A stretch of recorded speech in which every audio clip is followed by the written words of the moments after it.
So good morning everyone, I welcome you all to let's crack UPSC CSC. सो discuss करते हैं आज के जो इम्पोर्टेंट टॉपिक्स है। कुछ टेक्निकल इशू है, इस वजह से लाइव सेशन नहीं हो पाया। So I am recording the session और फिर ये आपका अपलोड हो रहा है। ठीक है। सो टेक्निकल इशू यूट्यूब के पार्ट में है, इन द सेंस वो लाइव स्ट्रीमिंग जो है वो नहीं हो रही है, नहीं हो पा रही है। आप देखोगे सुबह से सेशन लाइव नहीं हो रहे हैं और ये जल्दी से जल्दी प्रॉब्लम आपकी सॉल्व हो जाएगी। चलो शुरू करते हैं। आज के जो टॉपिक्स हैं, नेक्स्ट जनरेशन सीक्वेंसिंग के बारे में will discuss. Science and tech का एक टॉपिक है और ये एक नया कंसेप्ट भी है। जैसे अगर आपसे कोई पूछे नेक्स्ट जेन सीक्वेंसिंग क्या है, कन्फ्यूज़न हो सकता है माइंड में, उसको डिस्कस करेंगे क्या है। Cities in post Covid era कैसी होनी चाहिए, इंडियन प्राइम मिनिस्टर ने इस पर हाईलाइट किया है। जीएस पेपर 1 के अंदर अर्बनाइजेशन टॉपिक है, तो वहाँ के लिए ये इंपॉर्टेंट हो जाता है। अर्बनाइजेशन, इकोनॉमिक्स इन कोविड एरा के समय में जो इकोनॉमी से रिलेटेड बहुत सारे टॉपिक्स हैं, और वही सेम सी बातें ऑलमोस्ट, अगर आप सारी चीज़ों को इंक्लूड करोगे तो वो सेम सी बातें ही है। तो अच्छा आर्टिकल एक आया, उसको डिस्कस करेंगे। 15th फाइनेंस कमीशन ने हेल्थ इंफ्रास्ट्रक्चर के ऊपर क्या कहा है वो हम लोग डिस्कस करेंगे। ये टॉपिक GS2 के अंदर आ जाता है, ये टॉपिक GS3 के अंदर आ जाता है। आर्मेनिया अजरबैजान के बारे में एक थोड़ा क्योंकि एक्सप्लेनर सीरीज़ के तहत वो आपका पूरा आया है, तो we will discuss about Armenia Azerbaijan का जो पूरा इशू है, और आखिर में I will give you the mains question. ठीक है। साथ में छोटी न्यूज़ भी साथ में इंक्लूडेड है, छोटी छोटी जो न्यूज़ होती हैं वो आपकी वो भी इंक्लूडेड है, वो भी डिस्कस करेंगे। So this session is presented by me, my name is Saurabh Pandey. अगर आप IAS एग्जाम की तैयारी कर रहे हैं, अकेडमी से जुड़ सकते हैं। इंडिया के टॉप 80+ एजुकेटर से जुड़ सकते हैं। कल से एग्रीकल्चर ऑप्शनल का जो क्लासेस हैं वो शुरू हो रही हैं, ठीक है, अनअकैडमी के अंदर, जिसको आप ज्वाइन कर सकते हैं। क्लासेस आपकी दो क्लासेस होंगी 27 तारीख तक, मतलब 2 क्लास होंगी एग्रीकल्चर के एक दिन के अंदर, 11 बजे और 4:30 बजे।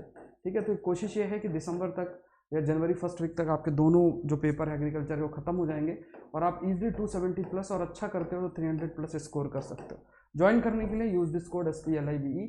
अनअकैडमी में आपको जाना है और अनअकैडमी लर्निंग ऐप डाउनलोड करो, या फिर unacademy.com में जाओ, UPSC CSC सेलेक्ट करो। कोड आपसे पूछे, कोड डालना है, क्योंकि अदरवाइज जो अमाउंट है वो आपको पूरा पे करना पड़ेगा। कोड डालोगे अमाउंट विल रिड्यूस बाय 10%। तो यहाँ मेरे कोर्सेज तो आप कर ही सकते हो, साथ में दूसरे सभी कोर्सेज आपके लिए फ्री है। You can also go for iconic subscription, इसमें आपको मेंटर सेपरेट असाइन किए जाते हैं। इस सेशन का जो PDF है वो आप डाउनलोड कर सकते हो। ये टेलीग्राम चैनल dailydosewithus.pandey unacademy.com/@SPLife में आप मुझे फॉलो कर सकते हैं। सो चलिए शुरू करते हैं। पहला टॉपिक है, फर्स्ट टॉपिक है, Kerala to commission genome survey for SARS-CoV-2। SARS-CoV-2 के लिए केरला जो है it will commission genome survey. ठीक है। तो जीनोम शब्द का मतलब मैंने आपको बहुत बार बताया है।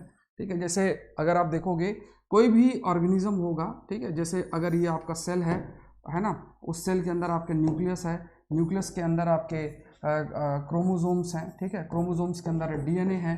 ठीक है। DNA के अंदर सर्टेन न्यूक्लियोटाइड्स होते हैं, और फिर DNA के जो सेगमेंट है वो आपके जीन होते हैं। तो यहाँ पे क्या है, सर्टेन जो आप कह सकते हो जो जेनेटिक है, जीन जेनेटिक लेवल पे सीक्वेंसिंग की जाती है। एक जो अरेंजमेंट है, जैसे सपोज करो कितनी आपकी ह्यूमन बॉडी में जो जीन्स प्रेजेंट है उनकी सर्टेन सीक्वेंसिंग की जाती है, न्यूक्लियोटाइड्स की सर्टेन सीक्वेंसिंग की जाती है। फिर उसको स्टडी किया जाता है कि अगर उसमें कुछ सर्टेन अगर वेरिएशन है, उस वेरिएशन को स्टडी करके फिर आइडेंटिफाई किया जाता है कि आखिर क्या एक यूनिक है इस सीक्वेंस में, और उस पर बेस्ड आपकी फिर नई वैक्सीन बनाना, कैसे दवा कैसे बनाना, ये सारी, या कोई डिजीज़ है क्या, कोई जेनेटिक वेरिएशन, ये सब चीज़ें समझी जाती हैं। तो यहाँ पे एक टर्म इस्तेमाल है, दैट इज नेक्स्ट जेन।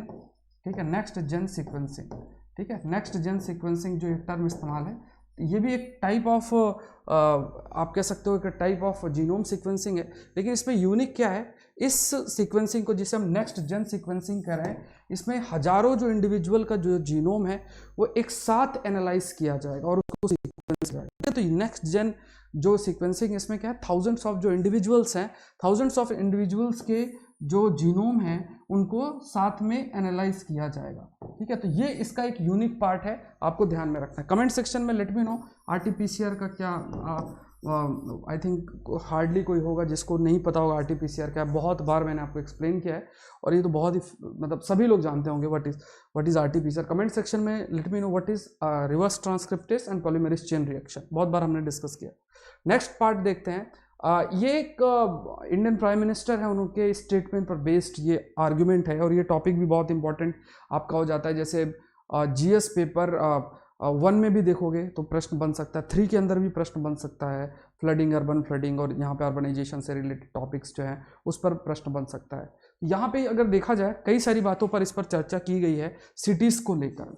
जो सिटीज़ हैं उन सिटीज़ को लेकर अगर आप देखोगे, उन सिटीज़ को लेकर कई सारी बातें आपकी चर्चा इसमें की गई हैं कि जो पोस्ट कोविड एरा है, पोस्ट कोविड एरा में ये जो सिटीज़ हैं वो कैसी होनी चाहिए, ये बहुत इंपॉर्टेंट है। बेसिकली पोस्ट कोविड एरा के अंदर जो सिटीज़ हैं वो सिटीज़ कैसे होना चाहिए, क्या क्या किन किन एरियाज़ पर फोकस आपका होना चाहिए, इस पर आपकी चर्चा की गई। तो यहाँ पे कुछ कुछ जो पॉइंट्स हैं वो हमें ध्यान में रखना है। तो पहला जो पॉइंट हाईलाइट किया गया है कि हमारी जो अर्बन प्लानिंग है, उस अर्बन प्लानिंग को हमें दोबारा से देखना पड़ेगा। ठीक है, जो अर्बन प्लानिंग है उस अर्बन प्लानिंग पर हमें दोबारा से उसे इमेजिन करने की ज़रूरी है। ठीक है, हमें अपने जो सिटीज़ है उसको और हेल्थ एस्पेक्ट से और ज़्यादा लिवेबल बनाना पड़ेगा। इस पर हमें जो है ध्यान रखना है।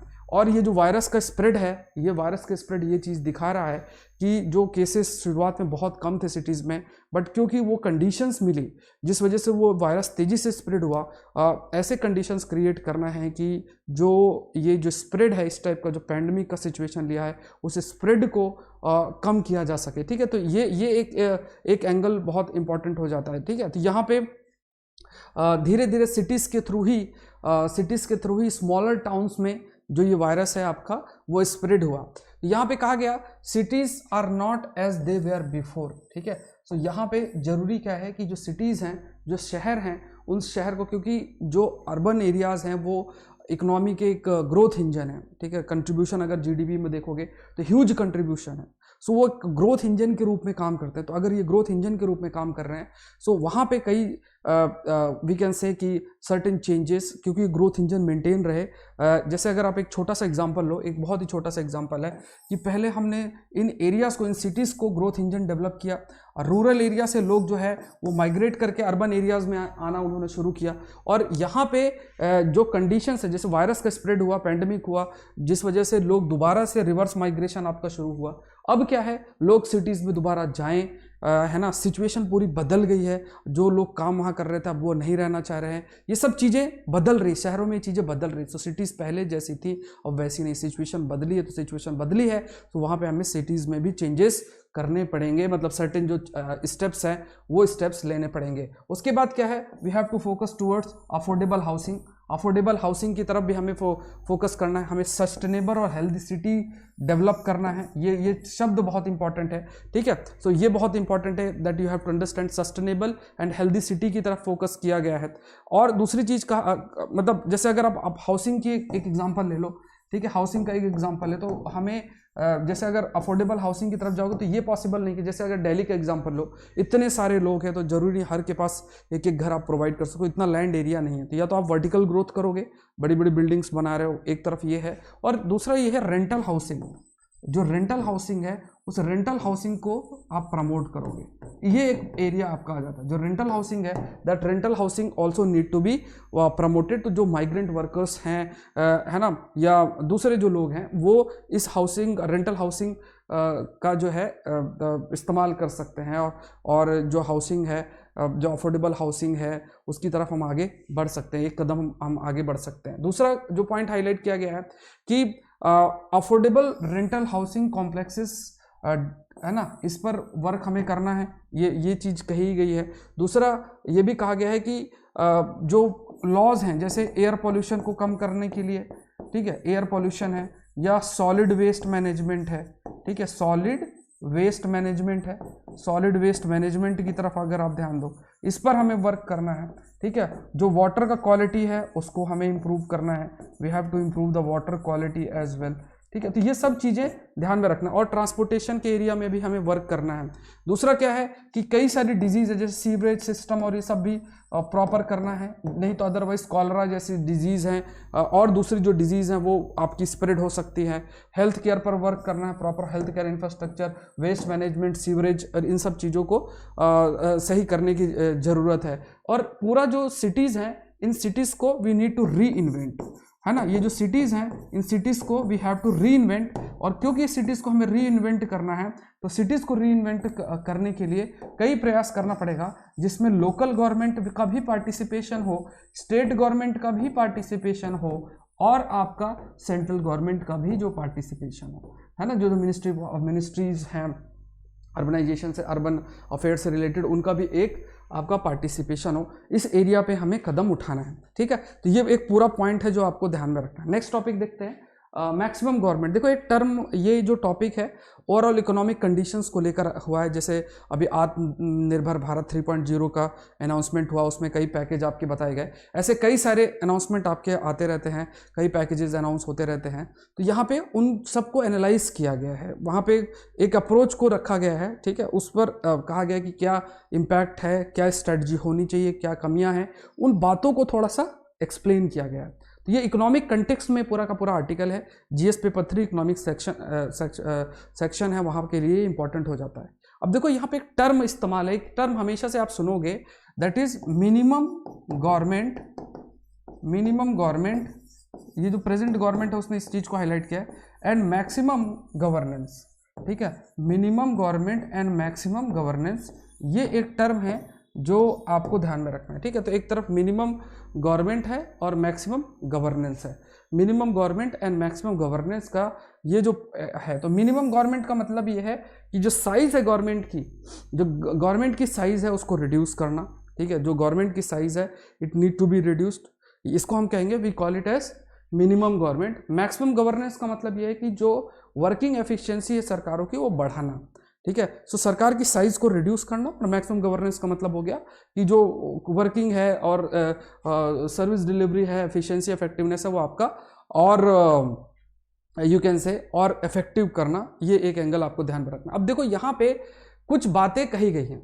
देखो कई सारे जो स्टिमुलस पैकेज अनाउंस किए गए हैं, जो भी आपके स्टिमुलस पैकेज आपके जो सरकारों के द्वारा अनाउंस किए गए हैं, तो उसमें क्या कई तरीके की चीज़ें, जैसे मीडियम स्मॉल एंटरप्राइजेस को आसानी से लोन मिल जाना, कॉर्पोरेट हाउसेज जो इंडस्ट्रीज हैं उनको आसानी से लोन मिल जाना, मोरेटोरियम जो है वो डिक्लेयर करना कि ठीक है आपको जो बैंक से पैसा लिया उसको जो इंटरेस्ट है वो अभी पे मत करो, या उसमें सर्टेन जो स्ट्रेस्ड एसेट है उसको कह दिया कि बैंक्स को कि अभी आप इसको कैलकुलेट मत करो, इसको अभी आप एनपीए के अंदर इंक्लूड मत करो। इस तरीके की जो फ्लेक्सिबिलिटी है वो आपकी प्रोवाइड की गई है। अब यहाँ पे दो चीज़ें, देखो इस पूरे पॉइंट को समझने के लिए आपको क्या समझना है, किसी भी इकोनॉमी को रन करने के लिए अगर आप इकोनॉमी को रन करते हो तो यहाँ पे दो पॉइंट्स आ जाते हैं। एक तरफ आता है डिमांड पार्ट, ठीक है, और एक तरफ आता है सप्लाई पार्ट। ठीक है, कोई भी प्रोडक्ट है, सर्विस है, कोई भी अगर आप बात करोगे तो एक तरफ आता है डिमांड पार्ट और एक तरफ आता है सप्लाई पार्ट। इस पर क्या है, इस पर सप्लाई पार्ट के लिए कौन रिस्पॉन्सिबल है, डिफरेंट जो इंडस्ट्रीज हैं, these industries are responsible for the supply part. Demand part क्या है, जो जिसके पास परचेजिंग पावर, जैसे जो लोग हैं, है ना, उस प्रोडक्ट को जो खरीदते हैं लोग हैं, वो डिमांड के लिए रिस्पॉन्सिबल होते हैं। तो अगर आप कदम जो उठा रहे हो, जो स्टेप्स अगर आप ले रहे हो, जो स्टेप्स आप ले रहे हो वो स्टेप्स अगर डायरेक्टेड है सिर्फ इसको इंप्रूव करने के लिए, ठीक है, तो जो अफेक्टिवनेस है वो अफेक्टिवनेस हम अचीव नहीं कर पाएंगे। अगर आपने जैसे उनको इंडस्ट्रीज को कह दिया कि चलो आपको आसानी से पैसा मिल जाएगा, आपका ये एनपीए में काउंट नहीं होगा, इस मतलब मोरेटोरियम प्रोवाइड कर दिया, मतलब बहुत सारे ऐसी फैसिलिटीज आप देते जा रहे हो, तो वो सप्लाई एंगल के लिए हेल्पफुल होगा। But are we taking steps to focus towards this area, ठीक है, डिमांड के लिए जब तक हम वर्क नहीं करेंगे उस पर भी जो ऑब्जेक्टिव्स हैं वो ऑब्जेक्टिव्स हम लोग अचीव नहीं कर पाएंगे। ठीक है, सो यहाँ पे कॉर्पोरेट इन्वेस्टमेंट की बात की जाए तो कॉर्पोरेट इन्वेस्टमेंट, अगर कॉर्पोरेट इन जनरल की बात करोगे तो बहुत सारी चीज फैक्टर्स पर आपका डिबेट करेगा, चाहे वो प्रोडक्ट का सेल हो या जो पैसे की जो इजीली अवेलेबिलिटी है, जो क्रेडिट का जो अवेलेबिलिटी है वो इजीली होना चाहिए। ठीक है, इन कई सारी जो फैक्टर्स है उस पर ये डिपेंड करता है। तो सेल्स जो है वो डाई कर रही हैं क्योंकि लोगों के पास पैसा कम है तो लोग चीज़ें खरीद नहीं रहे हैं, तो यहाँ पे हमें कई प्रयास करने की ज़रूरत है। दूसरा कहा गया कि जो हाउस होल्ड हैं जो डिमांड जनरेट करेंगे, जो घर हैं, जो अलग अलग लोग हैं जो डिमांड के लिए रिस्पॉन्सिबल है, जो डिमांड को जनरेट करेंगे, अब उनके मन में भी डाउट है।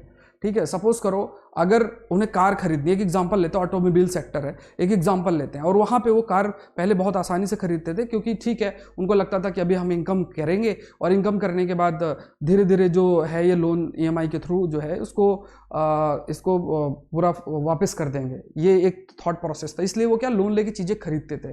अब उनको लगता है कि इनकम सिक्योरिटी है नहीं, इनकम आगे मिलेगी, कितनी इनकम होगी, ये सब चीज़ें उनके मन में डाउट चलता रहेगा, और इस वजह से क्या है कि जो उनकी टेंडेंसी है खर्च करने की वो काफ़ी रिड्यूस हुई। क्यों?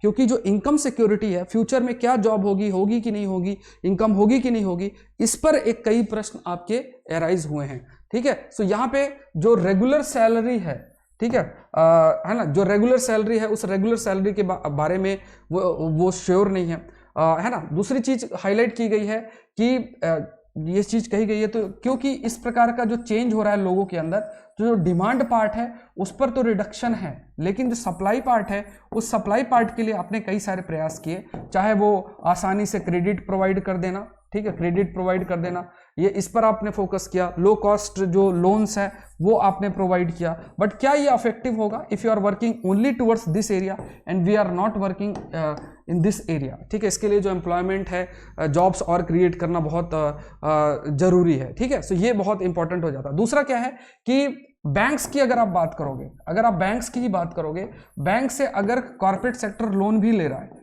कॉर्पोरेट सेक्टर या लोन भी ले रहा है, तो लोन वापस जो है नहीं जाएगा, इंटरेस्ट पे नहीं होगा, तो वो क्या होगा, एनपीए के फॉर्म में हो जाएगा, या फिर आप कह सकते हो it will get converted into a bad loan, है ना। और इससे क्या है कि जो बैंक की कैपेबिलिटी भी होगी लोन देने की वो भी रिड्यूस होगी। तो आपने अगर ये सिचुएशन क्रिएट कर दी कि चलो आसानी से लोन दे दिया जाए, इससे एक सप्लाई साइड कंस्ट्रेंट काफ़ी कम हो जाएगा और इससे फ़ायदा होगा, ये सब चीज़ें, या आप कह सकते हो कि जो इंडस्ट्रीज़ हैं वो इम्प्रूव होंगी, तो ये भी बहुत समय तक सस्टेनेबल नहीं होगा। ठीक है, अगर आप सिर्फ ये सोच रहे हो कि एक लो कॉस्ट लोन प्रोवाइड कर देना, अगर वो लो कॉस्ट लोन प्रोवाइड भी कर दिया, बैंक के लिए वो कितना सस्टेनेबल, इस पर भी निर्भर बहुत सारी चीज़ें करती हैं, ये भी एक इम्पॉर्टेंट पार्ट बन जाता है। दूसरा एंगल जो हाईलाइट किया गया है वो ये है कि कॉर्पोरेट सेक्टर्स की जगह अगर आप बात करोगे, लोन तो आप प्रोवाइड कर रहे हो ये सोचकर कि ठीक है, हो सकता है उनकी स्थिति इकोनॉमिक सही नहीं, जो कॉर्पोरेट सेक्टर है उनके जो एसेट्स हैं उनमें ग्रोथ लगातार हो रहा है, उनकी जो लिक्विडिटी पोजीशंस है वो इम्प्रूव हो रही है, लिक्विडिटी पोजीशंस है वो आपकी इंप्रूव हो रही है, ये चीज़ भी आपके हाईलाइट किया गया है। तो यहाँ पे अगर इनकी कंडीशंस एसेट्स के यहाँ इंप्रूव हो रहा है, लिक्विडिटी मतलब उनके पास जो पैसा वो इंप्रूव हो रहा है, तो अगर ये कंडीशन है और इसके एडिशन में आप लो कॉस्ट लोन दे रहे हो, लो कॉस्ट लोन प्रोवाइड कर रहे हो, लो कॉस्ट लोन प्रोवाइड करने से क्योंकि इनकी कंडीशन प्रॉपर है, तो ये लो कॉस्ट जो लोन इनको प्रोवाइड किया जा रहा है, तो ये चीज़ें कितनी इंप्रूव की जा सकती है। अगर आप ये प्रोवाइड कर रहे हो तो इससे क्या है, अगर सपोज करो रिटर्न नहीं होगा तो बैंक के पास जो कैपेबिलिटी है लोन देने की, हो सकता है वो लोन एमएसएमई सेक्टर्स को दे दिया जाए, वो लोन किसी इंडिविजुअल को दे दिया जाए, तो वो जो कैपेबिलिटी है बैंक की लोन देने की वो रिड्यूस होती है और वो पैसा जो है किसी और ज़रूरतमंद को जो देना चाहिए वो किसी और को ट्रांसफ़र हो जाता है। तो ये अप्रोच भी एक मतलब हाईलाइट इसके अंदर की गई है, जो पॉइंट आपको ध्यान में रखना। दूसरा, कई सारे जो इसमें सजेशंस दिए गए हैं, इस पूरे आर्टिकल के अंदर कुछ सजेशंस दिए गए हैं। वो सजेशंस कौन से, वो कहा गया कि जो आपका FRBM एक्ट है ना, physical responsibility budget management act है, जिसमें आपको टारगेट मिले हैं रेवेन्यू डेफिसिट से रिलेटेड, फिजिकल डेफिसिट से रिलेटेड कई सारे जो टारगेट्स हैं, इन टारगेट्स को आपको कहा गया है कि आपको मीट करने की जरूरत, मतलब इनको जो मीट करने की अभी फिलहाल जरूरत नहीं, मतलब इसको अभी थोड़ा सा आप साइड में रख दीजिए। अभी आपको ये ध्यान में रखना है कि जो फाइनेंशियल जरूरतें हैं उनको किस तरीके से पूरा करना है। जो डेफिसिट है, डेफिसिट का मतलब जो आप पैसा कमा रहे हो और जो आप एक्सपेंडिचर कर रहे हो, तो वो जो डेफिसिट है उस डेफिसिट को कैसे मोनेटाइज किया जाए, कैसे किस तरीके से पैसा जो है जनरेट किया जाए, उसकी तरफ आपको अभी सोचना है, जिससे और जो पैसा जनरेट भी हो रहा है उसको इस डायरेक्शन में खर्चा करना है जिससे कि चीजें सस्टेनेबल हो सके, इस पर भी आपका फोकस किया गया। तो गवर्नमेंट ने जैसे फिस्कल स्टिमुलस आपका इंजेक्ट किया, पैसा जो है वो इंजेक्ट किया। दूसरा क्या है, कहा गया कि कई सारी दूसरी सुविधाएं, जैसे कि जो लोग हैं उनको फ्री का राशन, दूसरी ज़रूरतें, ऑयल है, सोप है, कुकिंग गैस है, ये सब चीज़ें लोगों को आसानी से मिलना चाहिए। एम्प्लॉयमेंट अपॉर्चुनिटी जब तक नहीं मिलती है तो कैश ट्रांसफ़र किया जा सकता है। अर्बन एम्प्लॉयमेंट गारंटी लॉ हम लेकर आ सकते हैं, ये एक एरिया है। अर्बन एम्प्लॉयमेंट गारंटी जो लॉ है we can focus in that area also. Urban employment जो गारंटी लॉ है उस पर भी फोकस, मतलब जैसे मनरेगा जैसी जो स्कीम्स हैं वैसे अर्बन एरियाज में भी हम स्कीम्स लेकर आए और जो लोग हैं उनको एम्प्लॉयमेंट प्रोवाइड हो। अगर किसी को के पास एम्प्लॉयमेंट नहीं है तो एम्प्लॉयमेंट आपका प्रोवाइड हो। फिर हमें अपना जो हेल्थ इंफ्रास्ट्रक्चर है उस हेल्थ इंफ्रास्ट्रक्चर को भी इंप्रूव करना है, इस पर भी एम्फसाइज आपका किया गया है। तो जो पब्लिक हेल्थ इंफ्रास्ट्रक्चर है, that public health infrastructure also need to be improved. और ये कहा गया है कि अगर आपने पब्लिक हेल्थ इंफ्रास्ट्रक्चर इंप्रूव नहीं किया और आपने सोचा कि प्राइवेटाइजेशन करते हैं और इंश्योरेंस पेनिट्रेशन इंक्रीज करेंगे, तो कहा गया कि ये इतना सक्सेसफुल नहीं है। इंश्योरेंस में क्या है कि जैसे अगर आप प्राइवेट सेक्टर ने पार्टिसिपेट किया, प्राइवेट सेक्टर के जो भी हॉस्पिटल्स है वो बहुत कॉस्टली है, तो लोगों को इंश्योरेंस प्रोवाइड किया तो लोग जो है आसानी से वहाँ जाके और उस अफोर्डेबिलिटी को मीट कर सकते हैं, इंश्योरेंस फैसिलिटी अगर या फिर इंश्योरेंस पेनिट्रेशन आप इंक्रीज कर रहे हो। लेकिन इस पर इशू यही आ जाता है कि यूएसए जैसे देश में ये चीज सक्सेसफुल नहीं हुई है, तो हमारे देश में कैसे होगी। तो ये एक पॉइंट भी इनके सामने, ये पॉइंट भी जो है रखा गया है। दूसरे जो फैक्टर्स जो हमने कभी फोकस नहीं करते थे, जैसे है क्लाइमेट चेंज, इस पर हमें और अधिक फोकस करना है। हमें ग्रीन डील जैसी चीजों पर फोकस करना है, मतलब ऐसे एस्पेक्ट पर फोकस करना है कि जो एमिशंस है उन एमिशंस को जितना हो सके उसको रिड्यूस करना है। कई सारे ऐसे प्रयास करने, जैसे कार्बन टैक्स इंपोज करना है, जिससे एमिशन होता है उस है ना, जो एमिशंस जिस चीज से हो रहा है उस एमिशन को रिडक्शन करने की जरूरत है। और फॉसिल फ्यूल्स उस पर कार्बन टैक्स लगाने की जरूरत है। अगर उसका कॉस्ट बढ़ेगा तो लोग उसका कम इस्तेमाल करेंगे और जो पैसा जनरेट होगा उसको हम आप कह सकते हो कि दूसरे जो एनवायरमेंट फ्रेंडली टेक्नोलॉजी को डेवलप करना या दूसरी चीजों पर हम पैसा इस्तेमाल कर सकते हैं। सपोज करो नॉन रिन्यूएबल एनर्जी सोर्सेस है, उनको डेवलप करने के लिए हम पैसा इस्तेमाल कर सकते हैं। तो ये सारे पॉइंट्स आपके इसमें बहुत अच्छे लिखे गए हैं, ये आपको ध्यान में रखना है। तो हमें अपने पॉलिसीज हैं, चाहे वो हेल्थ से रिलेटेड हो, है ना, चाहे वो इकोनॉमिक पॉलिसी हो, ठीक है, आइदर आप इकोनॉमिक पॉलिसी ले लो या फिर आपकी जो क्लाइमेट पॉलिसी, ठीक है, इकोनॉमिक पॉलिसी है या फिर आपकी जो क्लाइमेट पॉलिसीज हैं, ये सारी की सारी जो पॉलिसीज हैं, है ना, हेल्थ है, इकोनॉमिक पॉलिसी है, क्लाइमेट पॉलिसीज हैं, ये सारी की सारी जितनी भी ये पॉलिसीज हैं, इन पॉलिसीज को हमें दोबारा से रीथिंक करने की जरूरत है ना, ये बहुत जरूरी है। ये पॉइंट आपका हाईलाइट किया गया। नेक्स्ट देखते हैं, इस सेशन का जो पीडीएफ है वो डाउनलोड आप कर सकते हैं। जैसा मैंने आपको बताया कि जो हमारा सेशन है द हिंदू को 9 बजे से शुरू होता है। आज यूट्यूब के अंदर कुछ इशू है, अगर आप सुबह से देखोगे कोई भी सेशन लाइव नहीं हो पाया था। सेशन शुरू होने ही वाला था बट यहाँ स्टार्ट नहीं हुआ, इस वजह से I have recorded the session और ये आपका फिर उसके बाद अपलोड होगा। कल से अगर प्रॉब्लम सॉल्व होती है तो वो आपका वैसा ही लाइव सेशन ही चलेगा 9 o'clock से, जो कि आपका शुरू होता है। अब यहाँ पे क्या है, finance panel for public private partnership PPP model की बात की गई है। फाइनेंस कमीशन ने आपकी इस चीज को, फाइनेंस कमीशन की जो रिपोर्ट सबमिट हुई थी उसके मैंने कई सारे हाइलाइट्स आपको बताए थे। बहुत इंपॉर्टेंट टॉपिक है, इस बार जरूर से 15 नंबर का क्वेश्चन जीएस पेपर 2 के अंदर आ सकता है। इवन जीएस 3 इकोनॉमी सेक्शन में भी कई रिकमेंडेशंस है, क्योंकि है ना उस पर प्रश्न आपके पूछे जा सकते हैं। तो ये थोड़ा सा बहुत ध्यान से पढ़ना है, ये है ना। अभी जो विंटर सेशन शुरू होगा तो उसमें रिपोर्ट रखी जाएगी, तब पूरा डिटेल में पूरी रिपोर्ट आएगी, तब उसके पर हम और ज्यादा डिस्कस कर लेंगे। अब यहाँ पे क्या बातें कही गई हैं, तो एक एक चीजें, जो आज कुछ बातें आ गई फाइनेंस कमीशन की, कल कुछ और आ जाएंगी, तो एक एक पेज आप क्रिएट कर लो 15 फाइनेंस कमीशन रिकमेंडेशंस, और ये पॉइंट्स ऐड करते चले जाओ। तो ये चीजें कंटेंट आपका ऐड होगा। अभी ऐसा नहीं करना है कि पॉइंट्स कुछ कहीं लिख लिए कुछ कहीं लिख दिए, जो पहले मैंने अभी कुछ दिन पहले आपसे डिस्कस किया उसी को ऐड ऑन कर लो। अब यहां पे देखो उन्होंने क्या कहा, 15 फाइनेंस कमीशन ने कहा कि जो पब्लिक प्राइवेट पार्टनरशिप है इसके रोल को और इनहेंस करने की जरूरत है। ठीक है, अगर हमें अपना हेल्थ इंफ्रास्ट्रक्चर इंप्रूव करना है तो पब्लिक प्राइवेट पार्टनरशिप का जो मॉडल है उस पर हमें वर्क करना पड़ेगा। और जो पब्लिक स्पेंडिंग है वो 2.5% ऑफ द जीडीपी हमें करना पड़ेगा बाय 2024, जो कि कम है। तो ये फैक्ट भी आप कई जगहों पे आप इस्तेमाल कर सकते हो। दूसरा कहा गया कि जैसे जो पब्लिक आउटलेज है, मतलब मेनली जो पब्लिक एक्सपेंडिचर है वो प्राइमरी हेल्थ केयर सर्विसेज को इंप्रूव करने के लिए होना चाहिए, और जो प्राइवेट प्लेयर्स हैं वो स्पेशलिटी हेल्थ केयर पर, जैसे बहुत सारे कैंसर से रिलेटेड हॉस्पिटल्स और ये मतलब स्पेशल एरिया से रिलेटेड जो हेल्थ इंफ्रास्ट्रक्चर है उस पर जो प्राइवेट प्लेयर्स है उनका पार्टिसिपेशन आपका होना चाहिए। दूसरा कहा गया कि डॉक्टर्स इन गवर्नमेंट हॉस्पिटल्स, है ना, यहाँ पे ये भी कहा गया कि जो वर्किंग कंडीशंस हैं, अगर आप कभी भी गवर्नमेंट हॉस्पिटल्स में जाओगे जाओगे तो वर्किंग कंडीशंस डॉक्टर्स के लिए इतनी अच्छी नहीं है, तो वो क्या है कि दूसरे हॉस्पिटल्स में भी, फिर अपना क्लिनिक भी, ये सब चीज, तो वर्किंग कंडीशंस को भी इंप्रूव करना है, ये पॉइंट भी आपका हाईलाइट किया गया। उसके बाद ये भी कहा गया कि हम we can come up with India medical services cadre, ये एक सेपरेट रिकमेंडेशन दिया गया, इंडियन मेडिकल सर्विस कैडर, इधर भी सोचा गया है, ठीक है, इंडियन मेडिकल सर्विस कैडर लेकर, जैसे आपका आप सब जो इंडियन इंजीनियरिंग सर्विस होता है, ऐसे इंडियन मेडिकल सर्विस का एक एग्जाम भी शायद होने लग जाएगा, ठीक है, तो वो भी करने की जरूरत है, तो ये भी आपको ध्यान में रखना है, ठीक है। So again I am repeating it, इस सेशन का जो पीडीएफ है वो आप टेलीग्राम चैनल dailydose.with.s.pandey से डाउनलोड कर सकते हो। जो बच्चे लाइव देख रहे हैं, लाइक आप जो बटन जरूर से प्रेस करना है और शेयर जरूर से करना है, ठीक है, तो ये लाइव आप जरूर से अगर देख रहे हो तो, या फिर जब भी आप सेशन देखते हो तो लाइक बटन आप जरूर से प्रेस करें, ठीक है। सो टारगेट एटलीस्ट 5000 लाइक्स हर सेशन में जरूर से होने चाहिए, बट कुछ बच्चे लाइक प्रेस करते हैं, कुछ सिर्फ देख लेते हैं, ठीक है, तो it will hardly take less than 1 second, आप इतना तो समय दे ही सकते हो।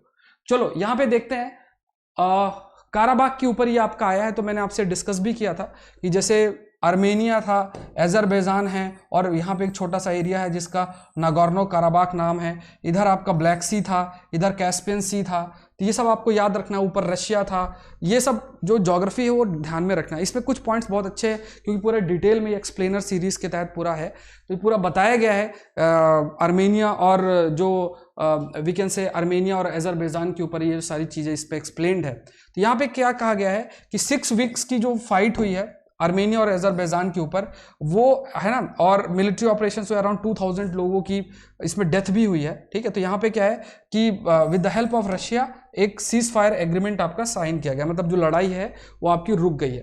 1991 में सोवियत यूनियन जब कोलैप्स किया है तो आपकी जो न्यूली इंडिपेंडेंट आर्मेनिया और अजरबैजान, ये नागोर्नो काराबाख वाले एरिया को लेकर उनके बीच जो लड़ाई है वो लड़ाई शुरू हो गई, ठीक है। और ये क्या है, ये जो नागोर्नो काराबाख है ये एक ऑटोनॉमस रीजन है विद इन अजरबैजान का जो इलाका है, ये भी मैंने आपको एक्सप्लेन किया है, जो अजरबैजान का इलाका है वो नागोर्नो काराबाख उसी के विद इन ये एक ऑटोनॉमस एरिया है, ठीक है। उसके अलावा आर्मेनियन ने इस पर हमेशा से क्लेम किया है। क्यों क्लेम किया है आर्मेनिया ने इसको, क्यों क्लेम किया है?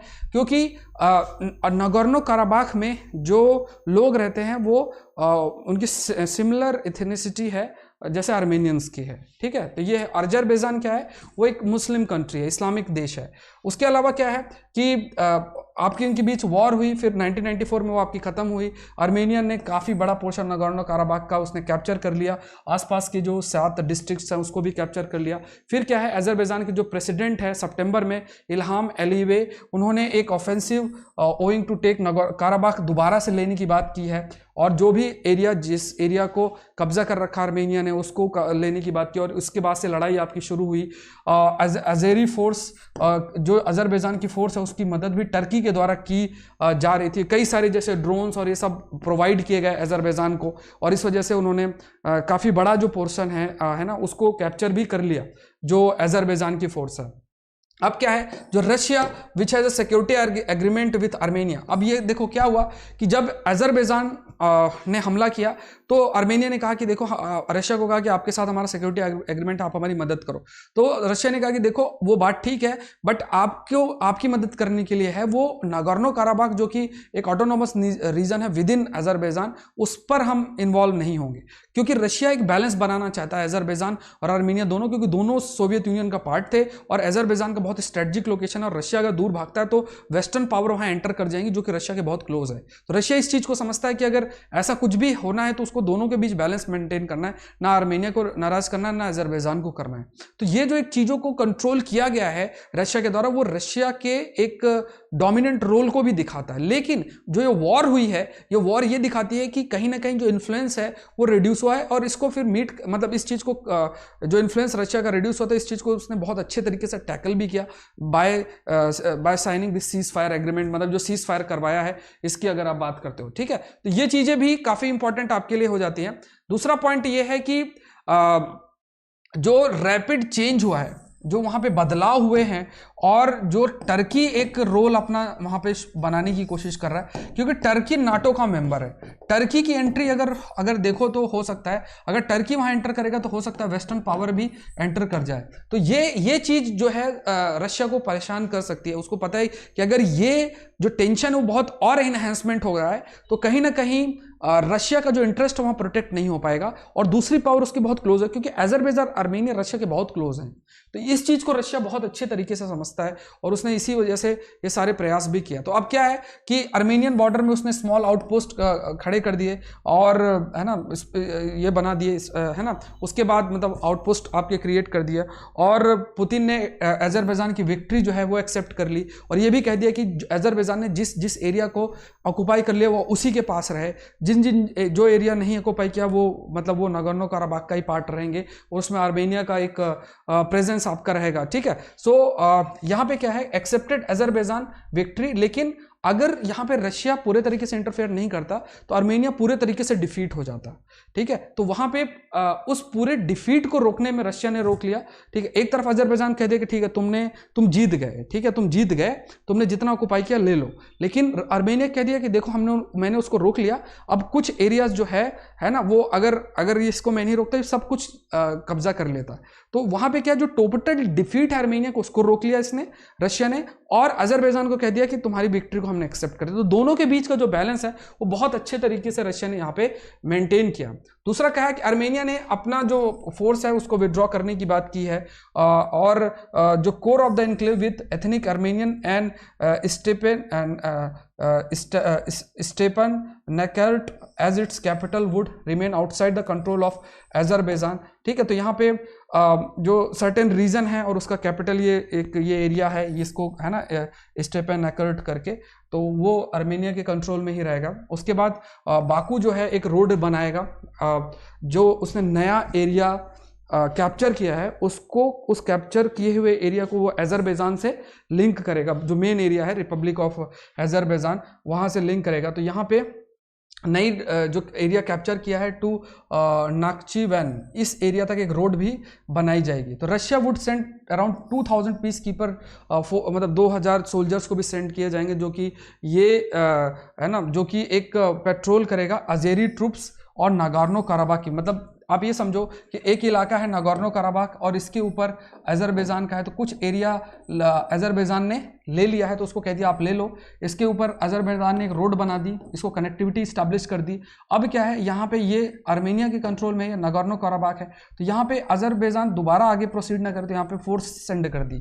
तो ये इस तरीके से जो बैलेंस है वो बैलेंस आपका मेंटेन किया गया है। उसके बाद Azerbaijan gained territory but not the whole of the Nagorno Karabakh. Area तो कुछ उसको मिला है बट पूरा नागोर्नो काराबाख का जो एरिया है वो उसको नहीं मिला है। आर्मेनिया को कुछ जो टेरिटरी है उसका लॉस हुआ है जो 1990 से था, और रशिया एक बिगर फुट होल्ड है इस रीजन में, जो प्रेजेंस है उसका फर्दर इस उसमें इंक्रीज हुआ है। एक आप कह सकते हो कि इस पूरे सिचुएशन को कंट्रोल करने में रशिया ने एक बड़ा एक रोल प्ले किया है। ठीक है, तो ये ओवरऑल आपको पिक्चर याद रखनी है।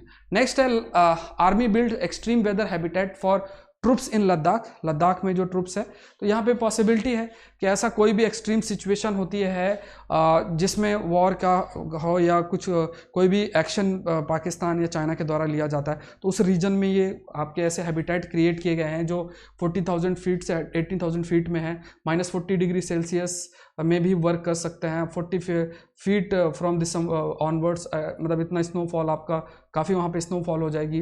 रोड जो है वो एक्सेस किया जाए, मतलब कई सारे शेल्टर्स का अपग्रेडेशन हुआ है। तो ये सारी चीज़ें, पूरा जो एरिया है उसको चेंज किया गया, ट्रांसफॉर्म किया गया। उसके बाद नेक्स्ट है कि ये एक देखो एक आर्टिकल्स लगातार आ रहे हैं कि जॉय बिडेन प्रेसिडेंट बनेंगे तो क्या क्या होंगे। देखो आपका इंटरेस्ट आप रीड कर सकते हो। इंडिया यूएसए रिलेशन के बारे में हमने बहुत सारी चीज़ें डिस्कस किया। अभी ये चीज़ें स्पेकुलेशन है कि ऐसा वो कर सकते हैं, वैसा वो कर सकते हैं। अभी जो करेंगे वो आर्टिकल्स आएंगे वो हम डिस्कस कर लेंगे। अगर आपका मन है कि चलो रीड कर लेते हैं, टाइम लगता है, तो आप ऐसा रीड कर लो, वो सिर्फ इंटरेस्ट के लिए। सिलेबस में ऐसा कोई क्वेश्चन नहीं आएगा कि जॉय बिडेन प्रेसिडेंट बने हैं तो ये वो क्या करेंगे, ऐसा नहीं है। तो यहाँ पे जो हमने इंडिया यूएसए रिलेशन के बहुत से पॉइंट्स डिस्कस किए, उन्हीं से रिलेटेड उनके कई स्टेप्स होंगे। अब वो कौन सा स्टेप होगा वो डिपेंड करता है उनके ऊपर। अब देखो यहाँ पे एक ईरान ने कहा है कि जो न्यूक्लियर डील है, ठीक है, जो न्यूक्लियर डील है उस पर दोबारा से रिटर्न होगा। देखो न्यूक्लियर डील जो 2015 में joint comprehensive plan of action, ठीक है, ये P5+1, इसमें P5+1 कौन था? 5 आपके security UNSC United nation security council के मेंबर और एक जर्मनी और ईरान के बीच का एग्रीमेंट था, जिसमें ये एग्री किया गया था ईरान के द्वारा कि उसका जो न्यूक्लियर प्रोग्राम है उसको वो ट्रांसपेरेंट बनाएगा और जो एटॉमिक एनर्जी एजेंसी है उसके जो इंस्पेक्टर्स है उसके न्यूक्लियर साइट्स को विजिट करेंगे। फिर क्या है, इस एग्रीमेंट से यूएसए ने विड्रॉ कर लिया क्योंकि उसने अपना क्लोजनेस दिखाया सऊदी अरेबिया से।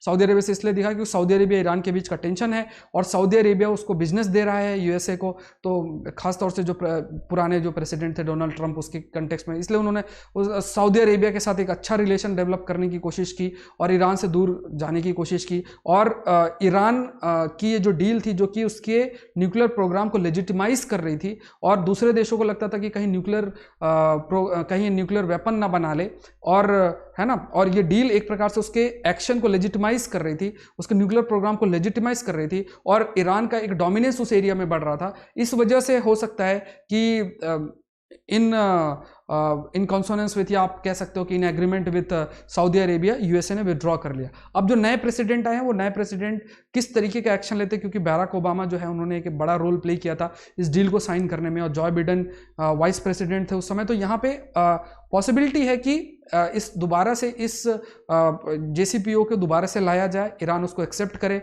अपने न्यूक्लियर प्रोग्राम को और ट्रांसपेरेंट करे और चीज़ें और इम्प्रूव हो। ये बात आपकी इस पूरे उसमें हाईलाइट की गई है। नेक्स्ट है जो ICMR ने कहा है कि जो प्लाज्मा थेरेपी है उसका जो इस्तेमाल है वो सही नहीं, मतलब उसको कहा है कि इतना ज़्यादा इसका इस्तेमाल नहीं है होना चाहिए। तो आपको एक टॉपिक मैंने आपसे डिस्कस किया था, convalescent plasma therapy. Convalescent plasma therapy में जैसे कोई पर्सन है, वो उसे कोरोना वायरस हुआ है, अब वो रिकवर कर गया है, अब उसका जो सीरम है उससे एंटीबॉडीज लेके ऐसे पर्सन जो को अंदर इंजेक्ट किया जाएगा जो अभी इन्फेक्टेड हुआ, तो वो एंटीबॉडीज उसके शरीर में डेवलप होंगी। अब देखो, अगर प्लाज्मा थेरेपी बहुत ज़्यादा पॉपुलर होती है तो इसमें क्या होगा, दवाइयों का जो डिमांड है वो रिड्यूस हो जाएगा। देखो, ये सब चीज़ें आपको समझना। अगर आपको याद हो, जिस दिन फाइजर ने कहा था कि उसकी जो एफिशिएंसी 90% हो गई है, तो मैंने आपको ये चीज़ हाईलाइट की थी कि और दूसरी कंपनीज आएंगी और वो कहेंगी देखो हमारा 92 हो गया है, फिर दूसरे आएंगे वो 94 होगा, फिर फाइजर कहेगा हमारा इतना हो गया। आज आया है कि फाइजर ने कह दिया हमारा 95% इफेक्टिवनेस है। अभी दूसरी कंपनी आएगी वो कहेगी वो 96% है, फिर वो 100% करेगी, फिर सब 100% बना दें, फिर अलग अलग आर्टिकल्स लिखवाएंगे कि इसकी ज़्यादा अच्छी है, उसकी खराब है, इस तरीके। तो ये सब क्यों? क्योंकि जो जितना अच्छा परसेप्शन बना लेगा उसका उतना बड़ा मार्केट होगा। और ये भी पता है कि प्लाज्मा थेरेपी जो है अगर वो इफेक्टिव है कि नहीं, अगर ये इफेक्टिव है, अगर किसी को रिकवर, कई लोग इससे रिकवर किए हैं, तो इसमें ये हाईलाइट करना है कि इसका नेगेटिव क्या है। वो ज़्यादा हाईलाइट नहीं किया कि इसका नेगेटिव इंपैक्ट क्या है, लेकिन ये कहा जा रहा है कि प्लाज्मा थेरेपी इतना इफेक्टिव नहीं है। तो अगर प्लाज्मा थेरेपी अगर सपोज करो बहुत ज़्यादा इस्तेमाल हो रही है, तो जो दवाइयाँ हैं, दवाइयों का कंजम्पशन एक तरीके से रिड्यूस हो जाएगा, जो कि बड़ी बड़ी फार्मास्यूटिकल जो कंपनीज उनके लिए नुकसान होगा। तो ये मतलब इस तरह का गेम आपका चलता है, तो ये भी है। बट फिलहाल ICMR ने इस चीज़ को कहा कॉन्वलेसेंट प्लाज्मा थेरेपी के लिए। अब यहाँ पे देखो, फाइजर आई थिंक उसने हाईलाइट कर दिया कि 95% जो है उनका सक्सेस हो गया है। अभी देखना 1-2 दिन बाद कोई दूसरी कंपनी आएगी, वो कहेगी 96 हो गया, फिर 97 हो गया, फिर कहेंगे 100, फिर 100 में सब रीच कर जाएंगे, फिर आप, क्योंकि 100 के आगे तो कहेंगे नहीं, है ना। तो ये सब आपकी चलते रहेगा। अब यहाँ पे कुछ पॉइंट्स और भी, एक आर्टिकल आया है, अब इसमें कई सारे जैसे एक आर्टिकल आ गया, अब इसमें देखो कहा गया कि कुछ जैसे जो वैक्सीन बनाई जा रही है मॉडर्ना के द्वारा, ये आप हाईलाइट याद रखना है। तो मॉडर्ना के द्वारा जो वैक्सीन बना रही है उसके फायदे क्या हैं कि वो मॉडर्ना की वैक्सीन है स्टेबल है, -20 डिग्री सेल्सियस तक वो 6 महीने तक आपकी है स्टेबल है, ठीक है। उसके बाद 2 से 8 डिग्री सेल्सियस तक 30 डेज तक है, और रूम टेम्परेचर में वो 12 घंटे तक खराब नहीं होगी। दूसरे अगर आप मतलब फाइजर के वैक्सीन को देखोगे तो वो इतना स्टेबल नहीं है, उसके लिए और लोअर टेम्परेचर है। तो देखो, सबसे बड़ा वैक्सीन डिस्ट्रीब्यूशन में जो सबसे बड़ा चैलेंज आता है वो है वैक्सीन का स्टोरेज। अगर आपने वैक्सीन को प्रॉपर स्टोरेज नहीं किया तो वैक्सीन खराब हो जाएगी, और उससे फिर क्या है, वो अगर खराब वैक्सीन हो जाती है, मतलब क्योंकि उसको इस टेम्परेचर में ही आपको रखना पड़ेगा, तो फिर उसका काफ़ी नेगेटिव इंपैक्ट आपको पड़ेगा। दूसरा क्या है, एक टर्म आपको मैंने पढ़ाया हुआ है, ये जो वैक्सीन है वो mRNA बेस्ड वैक्सीन है, ठीक है, मैसेंजर RNA बेस्ड वैक्सीन है। इसका मतलब क्या होता है? इसका मतलब ये है कि जैसे अगर आप ये लोगे, ये वायरस है आपका, इस वायरस के ऊपर ये प्रोटीन्स होती हैं जिनको हम कहते हैं, we call it as spike protein, we call them as, हम इनको स्पाइक प्रोटीन कहते हैं, ठीक है, हम इनको we call them as spike protein. अब ये जो स्पाइक प्रोटीन है, इसको ध्यान समझना, ये जो स्पाइक प्रोटीन है, ये जो प्रोटीन है, देखो कोई भी जो ये प्रोटीन्स बनती हैं, ये प्रोटीन्स कौन सी प्रोटीन बनेगी, उसकी जो कोडिंग या मैसेजिंग होती है वो इन mRNAs पे होती है। तो यही mRNA इस्तेमाल किए जाते हैं वैक्सीन के फॉर्म में, आपकी बॉडी में इंसर्ट किए जाएंगे और यही mRNA क्या करेंगे, वही प्रोटीन्स को प्रोड्यूस करेंगे जो वायरस में है, स्पाइक प्रोटीन, ठीक है। और ये प्रोटीन जैसे ही आपके शरीर में होगी तो आपका शरीर इसके खिलाफ एंटीबॉडीज प्रोड्यूस करेगा, ठीक है, एंटीबॉडीज प्रोड्यूस आपका इसके खिलाफ करेगा और आपके जो चांसेस हैं इन्फेक्शन के वो आपके कम हो जाएंगे। तो ये mRNA बेस्ड प्रोटीन है। क्वेश्चन देख लो, next gen sequencing is an important approach to study variant in SARS-CoV-2। ये आपको ध्यान में रखना है, 10 मार्क्स का क्वेश्चन है, आप इसको लिख सकते हो और टेलीग्राम चैनल dailydose.with.s.pandey उस पर आप सेंड कर सकते हो। ये जो सेशन है वो आपका द हिंदू का वो 9 बजे ही होगा, बट आज टेक्निकल इशू था, मतलब यूट्यूब के पार्ट में था, लाइव सेशन नहीं हो पा रहे हैं, तो इसलिए सेशन को रिकॉर्ड किया गया और फिर आपको सेंड किया जाए, मतलब फिर अपलोड किया जा रहा है। सो आज के लिए इतना ही। आई होप ये सेशन आपके लिए हेल्पफुल रहा होगा। आई रिक्वेस्ट यू ऑल कि लाइक जरूर करें, शेयर जरूर करें और लेट्स क्रैक यूपीएससी CSC को जरूर से सब्सक्राइब करें। Thank you everyone and let's crack it.